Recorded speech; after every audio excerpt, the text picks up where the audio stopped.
पुढची नाशिकमधली मोठी बातमी। नाशिकमध्ये महाविकास आघाडीचं अखेर ठरलंय।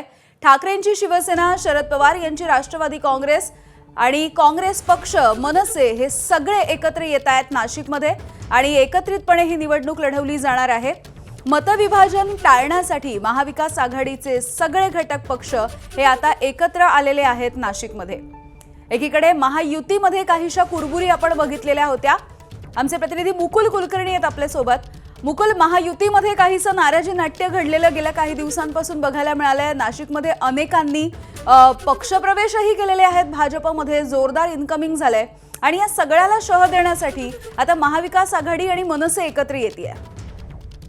बरोबर आहे। महायुतीमध्ये सरळ दोन गट पडलेले आहेत। शिंदेची शिवसेना आणि अजित पवारांची राष्ट्रवादी काँग्रेस हे एकत्र लढणार आहेत आणि भाजप स्वबळावर लढणार आहे। दुसरीकडे आपण बघतोय की महाविकास आघाडीचं जवळपास आता निश्चित झालेला आहे, शिक्कामोर्तब त्यांच्या महाविकास आघाडीवर झालेला आहे आणि सर्वच घटक पक्षांना एकत्र करून मतविभाजन टाळावं, भाजपचा वारू रोखावा यासाठी महाविकास आघाडी गेल्या काही दिवसापासून चर्चांचे मॅरेथॉन चर्चा सुरू होत्या। आज अखेर महाविकास आघाडी करायची या निर्णयापर्यंत पोहोचलेले आहेत। सर्वच पक्षाचे प्रमुख स्थानिक पदाधिकारी आता एकत्र बसलेले आहेत आणि थोड्याच वेळामध्ये ती घोषणा करण्याची शक्यता आहे। अगदी मुकुल, धन्यवाद माहितीसाठी। वेळोवेळी अपडेट्स जाणून घेऊ।